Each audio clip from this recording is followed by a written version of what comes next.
क्या हालचाल future engineers. तो अभी जैसे कि आप तुम्हारा फर्स्ट ईयर चल रहा है, ठीक है। और तुम्हारा ईवीएस एक सब्जेक्ट होगा जिसमें तुम्हें ईवीएस के में तुम्हें बहुत सारी चीजें सीखने को मिलेंगी इन्वायरमेंट से रिलेटेड, हमारे पर्यावरण से रिलेटेड, हमारे मतलब जो नेचर है उसके रिलेटेड। तो सबसे पहली चीज हम समझते हैं आज इन्वायरमेंट क्या चीज है, और यूनिट 1 जो कि तुम्हारी है आज हम लोग कवर करने वाले हैं, ठीक है। तो वीडियो पे के लास्ट तक बने रहना, क्योंकि सारे टॉपिक को बहुत ही इजी तरीके से समझा दूंगा और तुम लोग को आसानी से समझ में भी आ जाएंगे, ठीक है। तो बात करते हैं सबसे पहले हम डेफिनेशन की, किसकी, एनवायरनमेंट की। Environment is the sum total of all living and non living surroundings that affect the life, growth, development and survival of organism. यानी कि एनवायरनमेंट एक्चुअली होता क्या है, एनवायरनमेंट एक्चुअली है living things and non living things का एक mixture, ठीक है। मतलब कि तुम अपने आसपास जो भी चीजें देखते हो, लिविंग थिंग्स है, नॉन लिविंग थिंग्स है, जो कि तुम्हारी लाइफ को इजी बनाते हैं, तुम्हारी लाइफ ग्रोथ डेवलपमेंट में काम आते हैं, वो सभी चीजें तुम्हारी इन्वायरमेंट में होती हैं, ठीक है। तो environment include physical, chemical, biological and social factor surrounding an organism, ठीक है। तो इन्वायरमेंट क्या क्या चीजें इंक्लूड करता है, तो हमारे फिजिकल चीजें जो जो होती है, केमिकल चीजें जो जो होती है, बायोलॉजिकल एंड सोशल फैक्टर्स जो जो भी तुम्हारे आसपास हैं, वो सभी चीजें इन्वायरमेंट में आती है, ठीक है। तो एक तरीके से हम समझते हैं इन्वायरमेंट क्या क्या चीजें आ सकती है, जैसे कि देखो ये इंक्लूड करता है एयर वी ब्रीथ, ठीक है, water we drink, soil where crops grow, plants and animals around us and human society. अब तुम देख लो, मतलब जो तुम सांस लेते हो वो भी इन्वायरमेंट में आता है, जो तुम पानी पीते हो वो भी तुम्हारे इन्वायरमेंट में आता है, सॉइल जहाँ पे फसल उगती है वो भी इन्वायरमेंट में आता है, एंड ह्यूमन सोसाइटी जो है हमारी ना, वो भी इन्वायरमेंट का ही एक हिस्सा है, ठीक है। आगे हम बात करते हैं टाइप्स ऑफ इन्वायरमेंट की, ठीक है। Types of environments refer to different categories of surrounding in which living organism exist and interact, ठीक है। तो environment is mainly divided into two major types, एक नेचुरल इन्वायरमेंट, एक होता है मैन मेड इन्वायरमेंट। अब नेचुरल इन्वायरमेंट में हमारे क्या क्या चीजें आती हैं, जैसे पहाड़, पर्वत, नदियां, ये क्या है, नेचुरल इन्वायरमेंट है। एंड मैन मेड इन्वायरमेंट में क्या है, जैसे हमारी बिल्डिंग्स वगैरह, अपार्टमेंट हो गए, ये सब हमारी क्या है, मैन मेड है, मतलब मैन के द्वारा बनाए गए हैं, तो ये हमारे होते हैं man made environment, okay. So natural environment की अगर हम बात करें, natural environment consist of all naturally occurring surroundings that are created by nature and not made by humans। यानी कि जो नेचर द्वारा चीजें बनाई गई हैं, जैसे कि तुम देखते हो झरने कितने सुंदर लगते हैं ना, तो नेचर द्वारा जो जो चीजें बनाई गई हैं वो सब तुम्हारे किसमें आते हैं, नेचुरल इन्वायरमेंट में। अगर हम और थोड़ा ऐसे एक्सप्लेन करें, this environment develops naturally and support all living organism. यानी कि देखो जो भी नेचुरली चीजें बनी हुई हैं, ठीक है, वो सभी चीजें हमारी क्या है, नेचुरल इन्वायरमेंट में आती है, और जो कि हमारी लिविंग ऑर्गेनिज्म को सपोर्ट करती हैं, जिसमें और एग्जांपल है एयर, वाटर, सॉइल, ठीक है, फॉरेस्ट, रिवर, माउंटेन और सनलाइट। तो ये सभी की सभी चीजें क्या है, ये नेचुरली हमें प्रोवाइडेड की गई है, ये हमने नहीं बनाई है ना, ये भगवान के द्वारा दिया गया है, ये समझ लो। तो ये सब हमारा आता है नेचुरल इन्वायरमेंट में, ठीक है। एग्जाम्पल के लिए तुम ले सकते हो गंगा रिवर, ठीक है। अब गंगा रिवर तो ऐसा तो है नहीं है कि तुमने बनाई है, और हाँ, जैसा हमारे धर्मों में लिखा गया है, गंगा रिवर का जो उद्गम है वो हमारे शिव जी के सिर से हुआ है। तो अलग अलग चीजें चलती हैं लोगों के पास, लेकिन हाँ, जो गंगा नदी है वो एक नेचुरल फिनोमिना से जनरेट हुई है। तुम ये जानते हो कि ग्लेशियर वगैरह से पानी जैसे इसके जब जुड़ता है और फिर जाके नदियां निकलती हैं, तो ऐसे ही गंगा नदी हो गई, हिमालयाज हो गए, फॉरेस्ट हो गए, ओशियंस हो गए, तो ये सब किसी इंसान के द्वारा नहीं बनाए गए, ये सब क्या है, नेचुरल इन्वायरमेंट में आते हैं, ओके।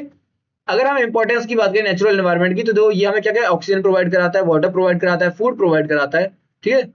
तो ये सारी चीजें किसमें हमें मिलती है, नेचुरल इन्वायरमेंट में मिलती है। इनफैक्ट क्लाइमेट बैलेंस भी हमारा क्या है, एक नेचुरल इन्वायरमेंट का हिस्सा है, क्योंकि क्लाइमेट के बैलेंस कौन कर रहा है, नेचर ही कर रही है। अगर हम लोग ज्यादा, वो तो अब हम चेंजेस कर रहे हैं ना, मतलब जो इंसान क्या कर रहे हैं, पॉल्यूशन क्रिएट कर रहे हैं, जिसके कारण क्या है कि क्लाइमेट में चेंजेस ज्यादा हो रहे हैं, वरना तो क्लाइमेट बैलेंस ही चलता है, ठीक है। अब हम बात कर लेते हैं मैन मेड इन्वायरमेंट की। मैन मेड इन्वायरमेंट की अगर हम सीधे सीधे डेफिनेशन समझे, तो environment consist of surroundings created और modified by human beings according to their needs. अब ये ऐसे समझ लो तुम कि जैसे कोई नदी जा रही होती है, और नदी बहुत बड़ी होती है, तो क्या कहते हैं लोग अपने उसके ऊपर ब्रिज बना देते हैं अपनी सहूलियत के लिए, है ना, कि ताकि हम लोग नदियां पार कर सके। तो ये चीज क्या आ जाएगी, हमारी इसमें आ जाएगी मैन मेड एनवायरमेंट में, ठीक है। तो अगर हम मैन मेड एनवायरमेंट की अगर एग्जाम्पल समझे, तो ये तो हमारे बिल्डिंग्स होते हैं, ठीक है, roads, bridges, industries, dam, cities, तो ये सब हमारी क्या है, मैन मेड एनवायरमेंट का क्या हिस्सा है, ओके। अगर हम बात करें एग्जाम्पल की, तो वही चीज है, road, factory, school, transport system, और तो अपने अपने कॉलेज का नाम भी लिख सकते हो, जो कि तुम्हारा वो भी क्या है, मैन मेड एनवायरमेंट में आता है, क्लियर। अगर हम इंपॉर्टेंस की बात करें मैनमेड एनवायरनमेंट की, तो भाई ये क्या क्या हमें चीजें करवाता है, मैनमेड एनवायरनमेंट से हमें सहूलियत होती है ना। जैसे इससे क्या हो रहा है, डेवलपमेंट हो रहा है। तुम देख रहे हो कि पहले भाई आदिवासी लोग कहाँ रहते थे, पहाड़ों की गुफाओं में, है ना, अब क्या है, अपार्टमेंट बन गए, बंगले बनाने लगे हैं लोग, वही चीजें। ट्रांसपोर्ट के लिए हम लोग के पास अपने अपने व्हीकल्स हैं। इसका कम्युनिकेशन एंड इंडस्ट्रियल ग्रोथ, अगर कम्युनिकेशन नहीं होगी तो भाई आप तुम रात में कैसे चटियाओगे लोगों से, है ना? तो तुम्हें अपने दोस्तों मतलब दोस्तों में सहेली मित्रगण सबसे बातें वगैरह करनी होती हैं, तो वो सब किससे सहूलियत हुआ है? मैनमेड इन्वायरमेंट से, है ना? क्योंकि मैनमेड ने ही मतलब इंसानों ने ही ऐसे वो चीजें बनाई है, ऐसे गैजेट्स बनाए हैं जिसका तुम यूज करते हो, ठीक है, अपनी लाइफ को ईजी बनाते हो, तो ये मैनमेड इन्वायरमेंट में आते हैं। ओके, अगर हम ऊपर ऊपर से इसका डिफरेंस समझे नेचुरल इन्वायरमेंट और मैनमेड इन्वायरमेंट में, तो ये क्या होता है देखो, क्रिएटेड बाय नेचर, ठीक है, और ये हमारा है क्रिएटेड बाय ह्यूमंस, ठीक है। अब देखो ये होता है एग्जिस्ट नेचुरली, जो नेचुरल इन्वायरमेंट है वो क्या है, नेचुरली एग्जिस्ट में आ रहा है। और मैनमेड इन्वायरमेंट की बात करें तो ये क्या है, आर्टिफिशियल डेवलप्ड है, मतलब इंसानों की तरह बनाया तो आर्टिफिशियल हो गया, ठीक है। नेचुरल इन्वायरमेंट में हमारे यहाँ आता है फॉरेस्ट, रिवर, माउंटेन्स, ठीक है, अब तक तो तुम्हें इतना याद हो गया होगा। और मैनमेड इन्वायरमेंट में तुम्हारे क्या क्या आता है, रोड्स, बिल्डिंग एंड इंडस्ट्रीज, तो ये सब तुम्हारे आ जाए मैनमेड इन्वायरमेंट पे। एंड देन नेचुरल इन्वायरमेंट क्या है, सपोर्ट करती है ecology balance naturally. And manmade का क्या चीज है, मे कॉज पॉल्यूशन इफ अनमैनेज्ड। तो ये तो तुम बात जानते ही हो कि अगर भाई से दो नेचुरल इन्वायरमेंट जो है उससे तो चीजें कुछ नुकसानदायक है नहीं, इनफैक्ट तुम जब नेचर में जाते हो तो तुम्हें अपने आप में एक पॉजिटिविटी फील करते हो, है ना? ऐसा तो है नहीं कि तुम्हें बहुत बुरा लग रहा हो कि भाई जय मांचल तुम समुद्र, किसी को बीच पसंद होता है, किसी को कोई माउंटेन, मतलब माउंटेन को पसंद करता है, ठीक है। तो जो बीच के पास जाता है यानी ओशन के पास जाता है, समुद्र किनारे जाता है, उन्हें अच्छा लग रहा होता है वहां पे, वो उन्हें हैप्पीनेस फीलिंग आ रही होती है। कई लोग माउंटेन्स क्लाइंबिंग करना पसंद करते हैं, मनाली वगैरह घूम के आते हैं, तो उन्हें नेचर पसंद आती है। मतलब इनफैक्ट मुझे नहीं लगता है कोई ऐसा इंसान होगा जिसे नेचर की कोई चीज पसंद ना आए, ठीक है। लेकिन वही अगर हम देखें मैनमेड इन्वायरमेंट में, तो मैनमेड में जो जो चीजें आती हैं वो हमारी लाइफ को ईजी जरूर बनाती है, मगर क्या चीजें इनसे क्या होता है, हमारी लाइफ बहुत ही ज्यादा हार्मफुल होती जा रही है। जैसे कि पॉल्यूशन क्रिएट हो रहा है, ठीक है, और कई सारी ऐसी चीजें हैं जो कि हो रही हैं ड्यू टू मैनमेड इन्वायरमेंट। जैसे कि अब देखो नदियों में डैम बना दिया जाता है, और अगर वो डैम जो ब्रिज बनाया गया अगर वो सही नहीं बनाओ, तो उससे क्या होता है कि भाई पहले तो जो पानी पूरा क्या रुक जाता है उस डैम के कारण, और यहाँ पर एक मतलब बाढ़ सी बन जाती है। तो उन्होंने पुष्पा मूवी भी देखा होगा कि वो भाई फाटक खोल देते हैं और नदी से चंदन की लकड़ियां बहा ले जाते हैं, ठीक है। तो उसी प्रकार के ये डैम बनाए जाते हैं। अब अगर डैम कच्चा रह गया और वो बीच में अचानक टूट जाए तो क्या है, हमें ही नुकसान होगा, मतलब पता नहीं कितने गांव तबाह हो जाते हैं उस पानी से, ठीक है। तो ये चीज होती है हमारी मैनमेड एनवायरनमेंट से नुकसान भी होते हैं, ठीक है। अब हम आगे बात करें कंपोनेंट्स ऑफ एनवायरनमेंट। तो कंपोनेंट्स क्या क्या है, components of environments are the basic part of elements that together form the environment and influence living organism, ठीक है। The environment is made up of living और non living component that interact continuously with each other. अब जो component of environment की बात करें तो ये क्या है कि पूरा ये बता रहा है कि भाई कि एनवायरनमेंट किस तरीके से बनाया है, ये एक टुगेदरनेस है किसकी, लिविंग और नॉन लिविंग कंपोनेंट्स की, ठीक है, और ये एक दूसरे से साथ कनेक्ट करते हैं, ठीक है। तो हम अगर आगे समझे से अच्छे से, जो environment has two major component, एक होता है हमारा बायोटिक कंपोनेंट और एक होता है हमारा ए बायोटिक कंपोनेंट। तो बेसिकली अगर तुम सिंपल तरीके से समझो तो एनवायरनमेंट जो है वो समेशन है किसका, biotic component and abiotic components का, ठीक है। तो ये तुम्हें एक फॉर्मूला है जो कि तुम कॉपी में लिखा होगी। अच्छा सुनो, एक रामबाण भी बता देता हूँ। तुम एक ही ट्यूब के स्टूडेंट हो या किसी भी यूनिवर्सिटी में पढ़ रहे हो, कॉपी भर के आते हो, ये बात तुम्हें पता है। एक चीज याद रखना, थ्योरी वाली जितनी सारी चीजें हैं तो क्या तुम्हें उसमें डायग्राम जरूर बना के आने, मतलब जितने भी तुम डायग्राम बना सको बना दो भाई, ठीक है। मतलब जैसे मान लो इसी कंपोनेंट का लिखना है तो पहले तुमने हेड डाली कंपोनेंट, देन उसके तुमने यहाँ पे नीचे दो एरो लगाए, ठीक है, और दो एरो लगाने के बाद तुमने एक यहाँ पर बादल सा बना दिया, ठीक है, और इस बादल में लिख दिया तुमने बायोटिक कंपोनेंट। एक बादल यहाँ बना दिया, इसमें लिख दिया तुमने ए बायोटिक कंपोनेंट। तो भाई चित्रकारी दिखाओ कॉपियों में अपनी, ठीक है ना। अगर हम बात करते हैं बायोटिक कंपोनेंट की, तो बायोटिक कंपोनेंट की डेफिनेशन सिंपल सी समझे, biotic components are all living organism present in the environment. यानी कि जो भी हमारे लिविंग ऑर्गेनिज्म है, जो कितने बढ़िया बढ़िया इमोजी मैंने लगा के रखी हुई है, तो जितने भी हमारे लिविंग ऑर्गेनिज्म हैं like plants, animal, human being, micro organism, तो ये सब हमारे किस में आते हैं, बायोटिक कंपोनेंट में आते हैं, ठीक है। तो these are living parts that grow, reproduce and depends on other organism for survival. तो लिविंग पार्ट्स जो भी हैं, जो कि ग्रो होते हैं, जो रिप्रोड्यूस करते हैं, मतलब अपने जैसे और लोगों को जन्म देते हैं, और जो डिपेंड होते हैं और अदर ऑर्गेनिज्म पर सर्वाइवल के लिए, वो हमारे किसमें आते हैं, बायोटिक कंपोनेंट में आते हैं। अब बायोटिक कंपोनेंट के भी कुछ पार्ट्स होते हैं, जैसे कि सबसे पहले आता है एक प्रोड्यूसर। प्रोड्यूसर मतलब कि जो प्रोड्यूस करता है चीज, जैसे कि जो ग्रास, ट्रीज, क्रॉप्स, ये क्या है, ये प्रोड्यूस करती हैं, ठीक, किसी और के लिए खाना है। घास क्या है, गाय बकरियों के लिए, ट्रीज में हमें फल मिल जाते हैं, क्रॉप से हमें फसल मिल जाती है, तो ये प्रोड्यूस कर रही है, ठीक है, बायोटिक कंपोनेंट हो गए। तो organism that make their own food by photosynthesis, और ये क्या है, खुद के फूड खुद से बना लेते हैं, तो ये क्या है, किसी पे डिपेंडेंट नहीं है, ठीक है। नाउ कंज्यूमर की अगर हम बात करें तो कंज्यूमर को क्या होता है, organism that depend on other organism for food. जैसे हो गई काउ, लॉयन एंड ह्यूमंस, हम लोग क्या किसी और के फूड पे डिपेंडेंट है, ये तो है नहीं खुद से कुछ सबसे कुछ कर लेंगे। फूल पत्तियां क्या करती हैं, मतलब पत्तियां बेसिकली क्या सनलाइट लेंगे, अपने खुद से क्लोरोफिल की हेल्प लेंगे, ऑक्सीजन लेकर वहीं पे वही खाना बना के अपना खा पी लेंगी। लेकिन काऊ जानवर ह्यूमंस जो सब ये सब होगा, ये क्या है, अब काऊ जाएगी घास चरेगी, शेर जाएगा शिकार करेगा, इंसान जाएंगे शिकार करके नहीं खाते। आजकल तो वो सीधे शॉप पर जाते हैं और खच खच खच मतलब कटवाते हैं अपने लिए और आ जाते हैं।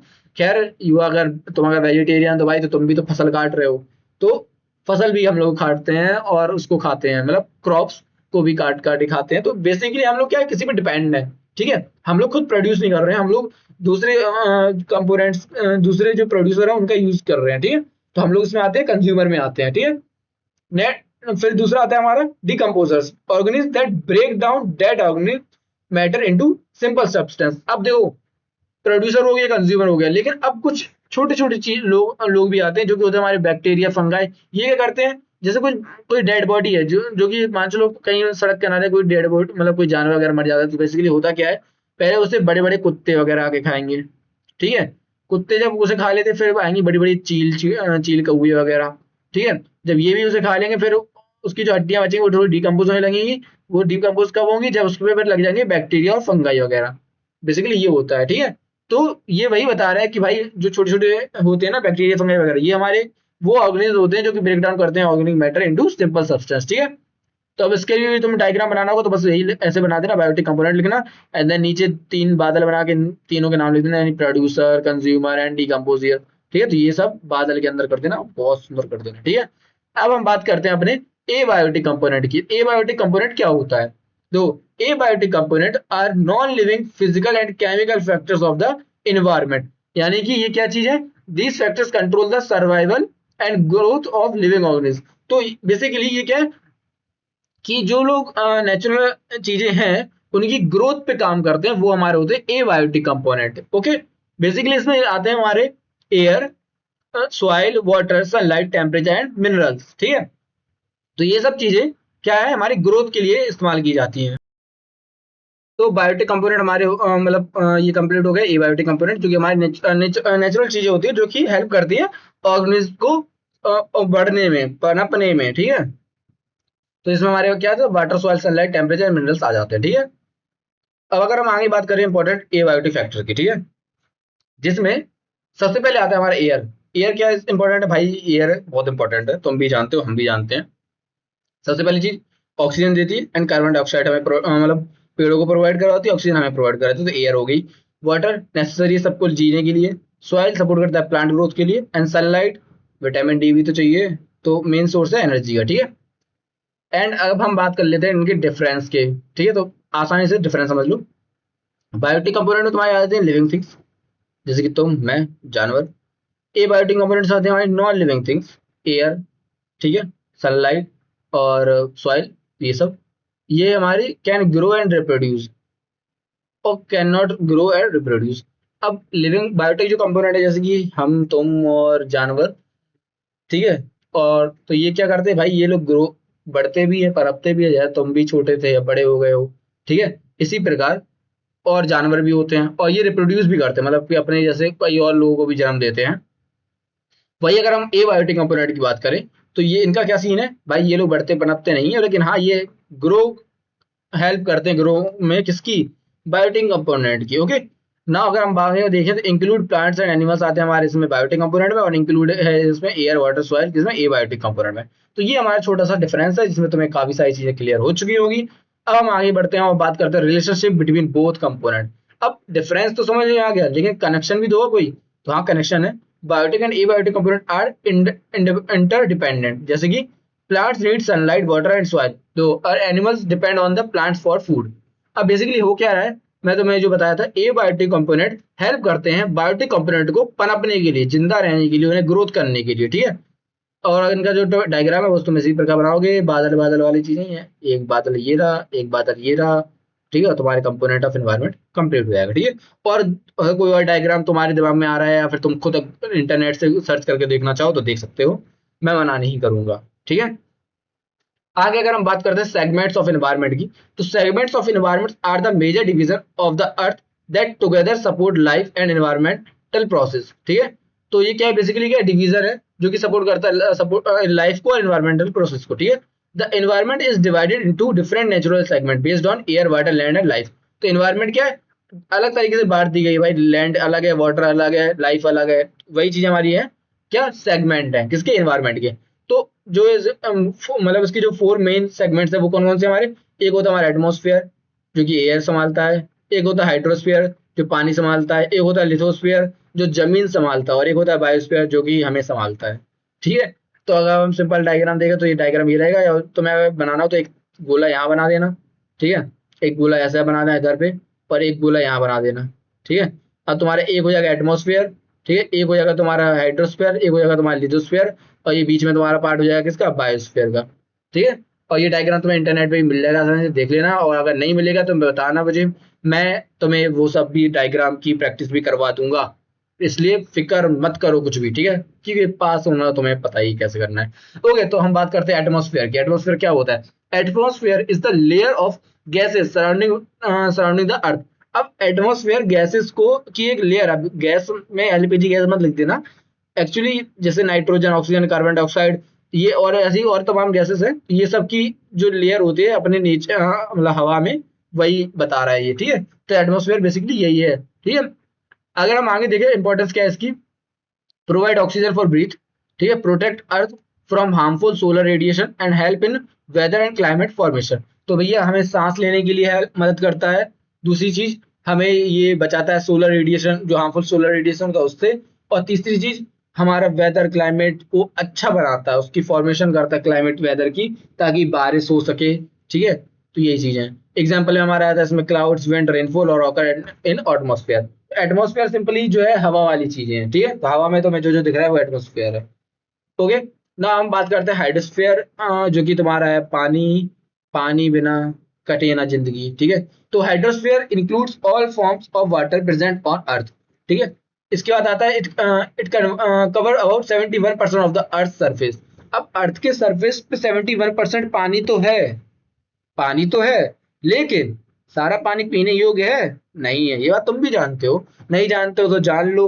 71% पानी है सरफेस पे, लेकिन समुद्र वाला पानी कोई पीता नहीं है, क्योंकि उसमें नमक होता है ज्यादा, और नमक इतना ज्यादा होता है कि लोग पी भी नहीं पाते हैं, ठीक है। हम लोग ज्यादातर पानी जो पीते हैं वो जो ग्लेशियर्स वगैरह से निकलता है वो पानी पीते हैं, और जो ग्राउंड वाटर होता है। और अगर हम बात करें हाइड्रोस्फीयर की, तो ये है कि इसमें भाई हाइड्रोस्फीयर की अगर हम बात करें तो उसमें ये चीजें हैं कि river, lakes, ocean, ground water, ये सब हमारे क्या है, इसके एग्जाम्पल हो जाएंगे, ठीक है। और यही इसी को ये इंक्लूड्स करता है, ठीक है। इंपॉर्टेंस की अगर बात करें तो ये essential for drinking, agriculture and aquatic life. Aquatic life भी इस पर डिपेंड है।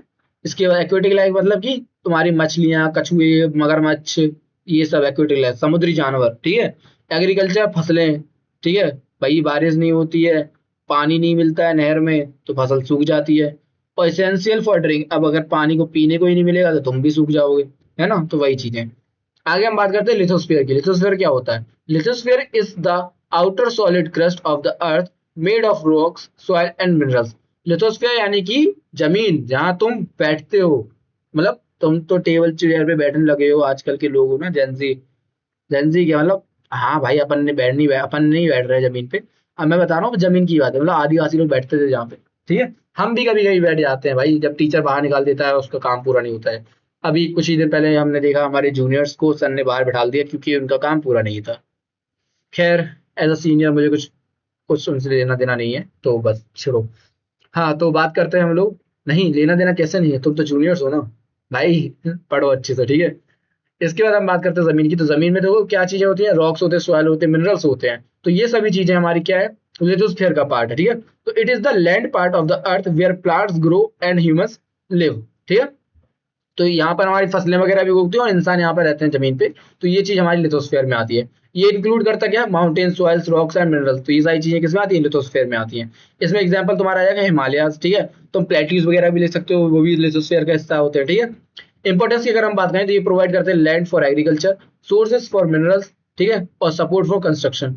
अच्छा एक बात बताओ, तो क्या तुम किसी ऐसे इंसान को जानते हो जो कि कोयला माफिया हो, अगर जानते हो तो कमेंट जरूर कर देना, क्योंकि कोल माफिया का बताने का मतलब बस ये है कि भाई मिनरल्स वगैरह की खदान की खोदता है कोई भी।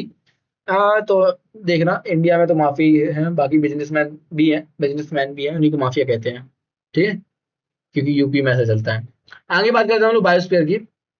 अब देखो, जो मैं तुम्हें बताया था कि एटमॉस्फेयर, हाइड्रोस्फीयर, लिथोस्फीयर को जो हम लोग मिलके बनता है वो हमारा होता है बायोस्फीयर। बायोस्फीयर मतलब, biosphere is the zone of earth where life exist. अब इन तीनों से ही तो मिलके कोई ऐसी जगह बनी है जो कि जिंदगी दे रही है, वो है हमारी अर्थ, ठीक है। So it includes all living organism and the region where they survive. और इसमें हमारे कौन कौन से लोग आ जाते हैं, हमारे plants, animals, humans and micro organism, सभी लोग आ जाते हैं बायोस्फीयर में, ठीक है। तो इसकी इंपॉर्टेंस क्या है, इंपॉर्टेंस की ये है कि भाई ये support for ecosystem, maintain food chain and balance life process, ठीक है। लाइफ प्रोसेस को मतलब बैलेंस करके चलता है, ये सब चीजें हमारे इसमें आ जाती हैं बायोस्फीयर में, ठीक है। अगर हम डिफरेंस की बात करें बिटवीन फोर सेगमेंट, तो जो एटमोस्फेयर, हाइड्रोस्फीयर, लिथोस्फीयर, बायोस्फीयर था। एटमोस्फेयर हवा, hydrosphere water, lithosphere land and biosphere हमारी क्या है, लाइव हो गई, ठीक है। इसमें हमारी ये इंपॉर्टेंस क्या होता है, तो एटमोस्फेयर में हमारी ब्रीथिंग और क्लाइमेट के लिए इस्तेमाल होता है, पानी वानी बरसाता है, ठीक है। फिर हाइड्रोस्फीयर हमारा सर्वाइवल और एग्रीकल्चर के लिए आ जाता है। इसके बाद लिथोस्फीयर में हमारे मिनरल्स एंड फार्मिंग आ जाते हैं। बायोस्फीयर में हमारी इकोसिस्टम बैलेंस आ जाता है। क्लियर। तो ये सारी चीज तो हमारे हो गए सेगमेंट्स हो गए एनवायरमेंट के ना। अगर हम बात करें इनकी कंबाइंड रिलेशनशिप की, तो all four segments are interconnected. जैसे atmosphere gives air, hydrosphere gives water, lithosphere gives land and biosphere supports life.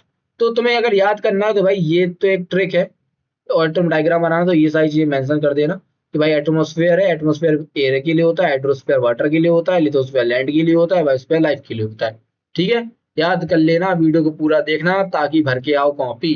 Content इतना दे दूंगा कि तुम्हारी कॉपी के 3 पेज भर जाएंगे एक साथ नंबर में, ठीक है ना। आगे हम बात करते हैं scope and importance of environment की। सबसे पहले स्कोप क्या है। The scope of environment means the wide area covered by the environment studies. It explains how environment affect living organisms, human life, natural resources and development activities. तो ये बता रहा है कि भाई ये environment का क्या स्कोप है, कि भाई ये बहुत बड़े एरिया को कवर कर रहा होता है। तो ये एक्सप्लेन करता है कि जो environment है वो कैसे लिविंग ऑर्गेनिज्म, ह्यूमन लाइफ और नेचुरल रिसोर्सेज के डेवलपमेंट एक्टिविटीज में कैसे ये यूजफुल होता है, कैसे यूज होता है, ओके। ये हमारा स्कोप ऑफ एनवायरमेंट है। तो scope of environment is very broad and include all the following areas। जैसे कई सारे एरियाज ऐसे हैं जहाँ पे स्कोप है एनवायरमेंट, जैसे स्टडी ऑफ नेचुरल रिसोर्सेज। अब ये बात आती है कि it include study of air, water, soil and minerals and forest and energy resources, ठीक है। तो ये हमें स्टडी करने को बताते हैं नेचुरल रिसोर्सेज। इसमें हमारा क्या होता है, it teaches how these resources are used as conserve, ठीक है। तो अगर हम बात करें आगे इकोसिस्टम की, तो इकोसिस्टम स्टडी क्या होता है, it explain the relationship between living organism and there surroundings, ठीक है। तो इकोसिस्टम क्या है, ये हमें रिलेशनशिप बताते हैं किसका, लिविंग ऑर्गेनिज्म का और वहाँ के आसपास के वातावरण का, ठीक है। Including food chain, food web and energy flow. मतलब फूड चेन समझते हो क्या होता है, मतलब कि देखो कैसे फूड चेन को समझाओ, कि देखो घास को खाता है हिरण, हिरण को खाता है शेर, ऐसे। और शेर जब मर जाता है उसे छोटे कीड़े कीटाणु खाते हैं, ठीक है। कीड़े कीटाणु रहते हैं जमीन में है, तो जमीन में वो मर जाते हैं तो घास उग जाती है। इस तरीके से फूड चेन। और अगर दूसरे तरीके से समझाऊं कि दो मक्खी वगैरह को खा लेता है क्या, मेढक, मेढक को खा लेता है सांप, सांप को खा लेती है मोर, मोर को खा लेता है बड़ा जानवर कोई। तो इस तरीके से फूड चेन, ठीक है। एंड आ गया था हमारा biodiversity conservation. It studies plant, animal, micro organism and methods to protect endangered species. मतलब कि ये बायोडाइवर्सिटी कंजर्वेशन क्या है कि भाई कुछ शिकारी, मतलब कुछ लोगों को आपस में बचाए रखने के लिए ये चीजें बनाई गई हैं। देन हमारा आता है इन्वायरमेंटल पॉल्यूशन। अब ये बहुत इंपॉर्टेंट है कि तुम्हें आगे ही पढ़ना पड़ेगा पॉल्यूशन के बारे में। It cover different types of pollution such as air pollution, water pollution, soil pollution, noise pollution and their control method, okay. Then हमारा था social issue and development. It includes population growth, urbanisation, industrialisation, climate change और global warming and sustainable development, human health, environment and फिर हमारा आगे आता है human health environment में। It studies how environmental condition affect human health and quality of life, okay. And last है हमारा क्या, environmental management. It include law, policies, public participation and methods for protecting the environment. तो ये हमारा होता है environment management के लिए, ठीक है। अगर हम बात करें इंपॉर्टेंस ऑफ इन्वायरमेंट की क्या क्या है, तो जो सपोर्ट लाइफ के लिए हमें यूजफुल है, मतलब जीवन जीना है तो तुम्हें एयर, पानी, वाटर, शेल्टर ये सब चाहिए, तो ये हमारे सपोर्ट लाइफ के लिए इंपॉर्टेंट है। देन आता है हमारा maintain ecology balance.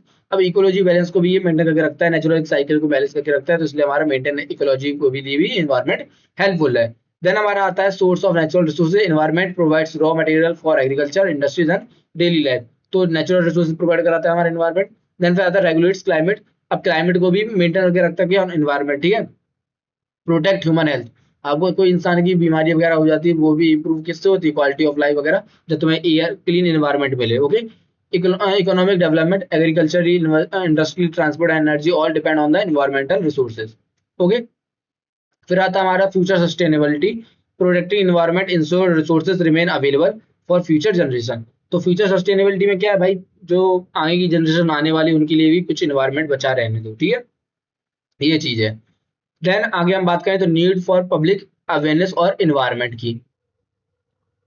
So start करते हैं कि पब्लिक अवेयरनेस होनी चाहिए इन्वायरमेंट के रिलेटेड, तो वो सारी चीजें जो भी हैं इसमें हम डिस्कस कर लेंगे। यानी कि जो public awareness for environment means educating and informing people about environmental problem, their cause effect and the role of individual in protecting natural resources and maintaining the ecological balance. अब जैसे कि तुम जैसा कोई एक मतलब इंसान, ठीक है, अच्छा इंसान सोचे कि अब मैं पर्यावरण के लिए क्या कर सकता हूँ, ठीक है, तो पहले तो वो सोचेगा, फिर कहेगा मैं अकेला ही क्या कर सकता हूँ, है ना, जब कोई नहीं कर रहा है तो मैं क्या ही करूँ अकेले। नहीं भाई, तुम अकेले ही बहुत कुछ कर सकते हो, ठीक है। तो बात करते हैं उन चीजों को लेकर। So need for public awareness क्यों जरूरी है। Public awareness is essential because environmental protection can not be achieved only by government laws and policies, ठीक है। तो केवल ये क्या है, गवर्नमेंट अकेले चाहे कि एनवायरमेंट साफ कर दे तो ऐसा नहीं हो सकता, इंसानों को भी साफ रूप से रखना चाहिए। जैसे कि मेरे घर के पास क्या है, छोटी सी नदी है, ठीक है। तो जब मैं सुबह सुबह उधर मतलब रनिंग वनिंग करने जाऊँ या कोई ऐसे घूमने जाऊँ शाम के टाइम पे, तो कोई सुबह उठ के जा रहा है और कोई अंकल बढ़िया ब्रश करते हुए जा रहे हैं, वहां पे कचरा फेंक के जा रहे हैं, ठीक है, कोई कहीं से आ रहा है स्कूटी से वहीं कचरा फेंकते हुए जा रहे हैं। वो नदी को नाला बना के रखा हुआ है, ठीक है। ऐसा नहीं है कि हमारे यहाँ पे वो गाड़ी नहीं आती कचरा वाली, और वो गाड़ी आती है तो वो गाना नहीं बजाती है, गाड़ी वाला आया घर से कचरा निकाल, नहीं, गाना ही बजाती है, लोगों को जगाती भी है कि भाई कचरा गाड़ी आ गई है उसमें कचरा डालो। लेकिन लोग तो ठहरे लोग, मतलब इंसान, इंसान की फितरत, तो भाई वो उस गाड़ी को इस्तेमाल ना करके जाएंगे खूब खूब टहलते घूमते हुए और जाके उस नदी में ही कचरा डाल देंगे, ठीक है। और ये बिल्कुल नहीं सोचेंगे कि हमारे पर्यावरण को क्या नुकसान है क्या नहीं है। तो ऐसे लोगों के लिए पर्यावरण को पब्लिक अवेयरनेस होना जरूरी है कि भाई बचा लो, ठीक है। वही चीजें देखो आगे आप पढ़ते हैं इसमें प्रोटेक्शन ऑफ नेचुरल रिसोर्सेज। सबसे पहली चीज, नेचुरल रिसोर्सेज जो है उनका हमें प्रोटेक्शन करनी चाहिए। जैसे कि water, forest, minerals and air are limited. ये कुछ मात्रा में ही है, वाटर जो भी है पीने वाला बहुत कम है, तो फालतू का वेस्टेज मत किया करो, ठीक है। Public awareness help people use these resources carefully and avoid wastage. Control of pollution, ठीक है। Awareness encourages people to reduce air, water, soil and noise pollution by adopting clean habits such as a proper waste disposal and reduce use of harmful chemicals. तो भाई हमें क्या है कि pollution को control करने में थोड़ी हेल्प करनी चाहिए, यानी कचरा वगैरह थोड़ा कम फेंको, पानी को वेस्ट मत करो, मिट्टी को खराब मत करो, ठीक है। और हाँ, गाने सुनना है तो बड्स लगा लो, ईयरबड्स, लेकिन हाँ ये नहीं कि तुम अकेले सुनना और तुम बजाए पड़े हो स्पीकर पे, है ना, तो नॉइस पॉल्यूशन से भी थोड़ा बचो, मतलब बचाओ लोगों को भी। ओके। बाकी तो अच्छी बात है। कंजर्वेशन ऑफ बायोडाइवर्सिटी की बात करें तो many plants and animals are becoming extinct due to the human activities. Awareness help people understand the importance of the protecting wildlife and forest. अब इससे तुम समझ सकते हो इस हिसाब से कि अब तुम कमेंट में ये बताना कि तुम्हारा वो कौन सा दिन था जब तुमने आखिरी बार एक कौवे को देखा था। सीरियसली कौवे भी गायब हो गए हैं, समझ रहे हो, कौवे, क्रो, ब्लैक कलर के जो काव काव करते रहते थे, वो भी नजर नहीं आ रहे हैं भाई। मतलब स्पैरो जो चिड़िया होती है ना, गौरैया जिसे कहते हैं हिंदी में, स्पैरो तो बहुत पहले गायब हो गई थी, ठीक है। मगर मतलब मेरे घर के पास ही उन लोगों का घोंसला बना के रखा कुछ चिड़ियों ने, तो मुझे तो अच्छा लगता है भाई स्पैरो को जब मैं देखता हूँ। लेकिन सीरियसली कौवे कहाँ गए, एक कौवा नजर नहीं आ रहा है यार, कबूतर नजर आने लगे, कौवे नजर नहीं आ रहे हैं, कहाँ जा रहे हैं ये लोग भाई। लगता है प्यासे थे ज्यादा ही। मतलब वो मटके वाली कहानी सुनी है ना कौवे की, कि भाई घड़े से पानी नहीं निकाल पाया कौवा, तो कंकड़ बीन बीन के उसने मटके में डाला, तो लग रहा है सारे कौवे पानी पीने निकल गए हैं, ठीक है। सो बायोडाइवर्सिटी को हमें बचा के रखना चाहिए, क्योंकि बहुत सारी ऐसी चीजें हैं जो कि इंसान की चीजों के कारण, इंसान की हरकतों के कारण वो चीजें लुप्त होती जा रही हैं, ठीक है। देन हमारा आता है sustainable development. Public awareness teach people to fulfil present needs without harming future generation, which is the main idea of sustainable development. Basically sustainable development क्या कह रहा है कि तुम जो भी रिसोर्सेज का यूज कर रहे हो वो कुछ लिमिट मात्रा में यूज करो, ताकि वो फ्यूचर जनरेशन के लिए भी बचा रह सके, ठीक है, ये चीज। देन फिर हम आता है public participation for environmental program. अब पब्लिक के तुम क्या कर सकते हो भाई कि कैंपेन वगैरह चलवा सकते हो, है ना, ट्री का प्लांटेशन वगैरह कर सकते हो, लोगों को जागरूक कर सकते हो सफाई अभियान वगैरह में, ताकि लोग क्या है इन चीजों को इंपॉर्टेंस दे थोड़ी, ठीक है। देन फिर रिड्यूस द एनवायरमेंटल हजार्ड्स, ठीक है, awareness help people understand dangers such as global warming, ozone depletion, climate change and deforestation, ठीक है। तो ये सब लोगों को बताओ कि भाई ये सब चीजें होंगी अगर तुम नुकसान करोगे, ठीक है। लेकिन बहुत कम लोग होंगे जो मानेंगे इन बातों को, और तुम्हें तो बस पढ़ना है तो तुम पढ़ रहे हो, तुम भी कई सारी चीजें ऐसी करते होगे जो कि नेचर को नुकसान करती होगी, है ना। इनफैक्ट मैंने भी कई सारी चीजें ऐसी की हैं, ठीक है। तो ज्ञान देना आसान होता है, निभाना मुश्किल होता है, ठीक है। बाकी हम धर्म के नायक नहीं बनेंगे, बट हाँ अपने एंड से थोड़ा बहुत बचा कर चला करेंगे हम लोग, नेचर को, पानी का वेस्टेज नहीं करेंगे, ज्यादा से ज्यादा ये कर सकते हैं। गाने सुनते समय हम लोग जो कि वॉइस होती है उसे थोड़ा कंट्रोल कर लेंगे, ताकि नॉइस पोल्यूशन ना हो, और बाकी बाइक चलाते समय फालतू का हॉर्न नहीं बजाएंगे, ये ध्यान रखेंगे। देन रिस्पॉन्सिबल लाइफ स्टाइल्स, तुम्हारे रहन सहन जो भी है उसे थोड़ा नेचर के प्रति सहायक, मतलब वो रखो। ऐसा नहीं कि तुम प्लास्टिक का बहुत ज्यादा यूज कर रहे हैं, ठीक है, कैन तुमने प्लास्टिक में के जो कैन आते हैं उनमें कुछ पिया और फेंक दिया, या कोल्ड कॉफी पिया और फेंक दी, ये सब नहीं करना चाहिए, ठीक है। तो ये सब चीजें हमारी क्या है, ये थोड़ा बता रहा है कि भाई तुम कैसे नेचर को बता सकते हो। तो कंक्लूजन ये है कि therefore public awareness is necessary to protect environment, improve quality of life, ensure a safe future for coming generation, ठीक है। तो ये हमारी क्या है कंक्लूजन हो गया है। तो अब ये तुम्हारा एक आधा पार्ट हो चुका है कंप्लीट यूनिट 1 का। और हाँ, ये तो ज्ञान दे दिया मैंने ज्यादा इस वीडियो में, लेकिन हाँ तुम्हें जो मेन पेपर में लिखना है वो तुम्हें इसमें पता चल गया होगा, वो ज्ञान भी तुम लिख के आओगे ना पेपर में, मार्क्स मिलेंगे, ठीक है। तो आई होप वीडियो अच्छी लगी होगी आपको। वीडियो अच्छी लगी तो चैनल को सब्सक्राइब करना, वीडियो को लाइक करना, अपने दोस्तों के साथ शेयर जरूर करना, और कमेंट जरूर करना जो भी अच्छा लगा हो इस वीडियो में, ठीक है। मिलते हैं आप इस वीडियो के यानी कि इस यूनिट के सेकंड पार्ट के साथ। Okay bye.